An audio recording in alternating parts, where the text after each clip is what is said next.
तो मेरे से किसी ने किया है कि हम सब कहते हैं कि विषय वासना 5 विषय ही जीव का बंधन का कारण है। और अभी हमारे भूपेंद्र साहब जी बता रहे थे जब तक जीव वासना से मुक्त नहीं होगा, तब माने वासना से उसका छुटकारा नहीं होगा तो उसकी मुक्ति नहीं।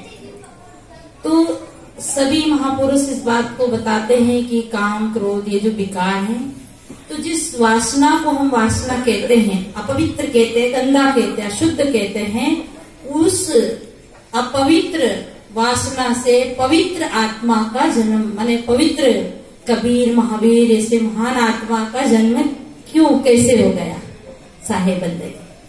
सुंदर सुंदर बहुत सुंदर प्रश्न है। एक बार स्वागत है कि मैं तालियां सब बजा दें। उनका स्वागत बहुत सुंदर प्रश्न।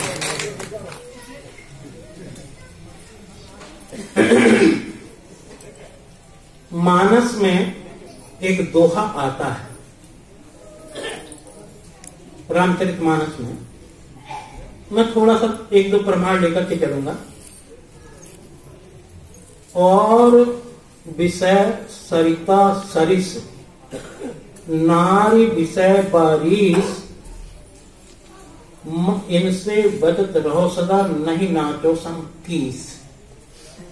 तो ये नारी केवल नारी की बात नहीं है, नारी नर के प्रति समझे और नर नारी के प्रति समझे। और विषय सामान्य है क्योंकि खानी जाल की उत्पत्ति हमारे श्री अमोही साहब जी बड़ी बारीकी से बताते हैं।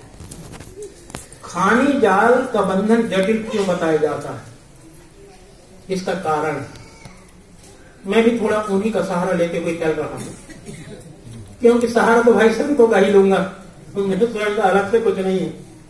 जैसे उदाहरण के लिए आप स्वप्न देखते हैं, स्वप्न में आप पानी में गिर गए, जागे तो आप ये नहीं बता सकते मैं पानी में गिरा हूं, लेकिन निशानी नहीं बता सकते आप।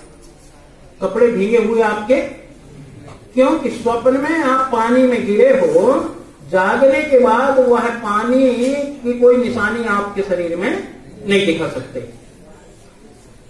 ये उसके पश्चात अगर अग्नि तत्व से जल गए स्वप्न में, तो जागने के पश्चात जले का निशान भी आप नहीं बता सकते।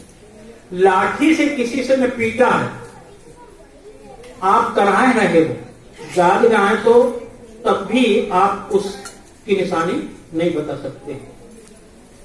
वायु का भी कोई ऐसा वो नहीं बता सकते। लेकिन एक ऐसा विषय है, अगर यदि आप स्वप्न में समागम आपने किया है स्वप्न में, तो जागने के पश्चात आप निशानी दिखा सकते हो कि मुझे ये स्वप्न हुआ है। तो ये खानी जाल की आसक्ति है, और इसका मूल कारण इसीलिए खानी को माना है। जन्म का और मरण का मूल कारण इसीलिए खानी है, खानी जाल। अब दूसरा प्रश्न यह है, इसका बड़ा मार्मिक प्रश्न है कि यह कीचड़ तो सिद्ध हो गया, ये कलंक सिद्ध हो गया, कोई बात नहीं, फिर इससे बड़े बड़े महान हस्तियों की उत्पत्ति कैसे? बड़ी सुंदर बात। चेतन इससे सदैव विलग है और विलग रहेगा। चेतन अनेक जन्मों के संस्कार युक्त है, इसलिए अनेक जन्मों के संस्कार कबीर महावीर बुद्ध आदि महापुरुष के अनेकों जन्म के संस्कार थे, वो संस्कार उन्हें उस ऊंचाई तक छू सके। इसलिए कमल तो कीचड़ में ही पैदा होता है, अगर कीचड़ नहीं है तो कमल पैदा हो ही नहीं सकता है। इसी प्रकार माता पिता के बिना मानव पैदा हो ही नहीं सकता है। किंतु कमल के लिए पानी जितना अधिक बढ़ते जाता है, कहते हैं उसकी डंडी उतनी लंबी होती जाती है, और कमल का पत्ता कभी वो डूबता नहीं। इसी प्रकार कमलवत जो निर्मल महापुरुष होते हैं, वो उनमें कीचड़ में रहते हुए भी कीचड़ नहीं लगता है। इसलिए सतगुरु ने कहा भी है, कमल पत्र रहे एक माही, संगई रहे लिप्त पर नहीं। कमल का पत्ता जल में ही रहता है लेकिन उसमें एक बूंद पानी। इसी प्रकार सदगुरु कबीर, महावीर, गौतम बुद्ध आदि आदि जितने महापुरुष हुए, कांट बुद्ध, बिरसो, जीसस इत्यादि, ये सब महापुरुष उसी कैटेगरी के हैं जिस कैटेगरी से वो कमल का पत्ता ऊपर उठता जाता है। इसी प्रकार के महापुरुष भी उससे ऊपर उठे और ऊपर उठ करके हमें सबको प्रकाश दिए। इसलिए जन्म तो उनका भी उसी प्रकार हुआ जिस प्रकार हमारा हुआ, लेकिन उनके अनेकों जन्म के जो संस्कार थे उस संस्कारों ने उनको उस भूमि पर भेजा।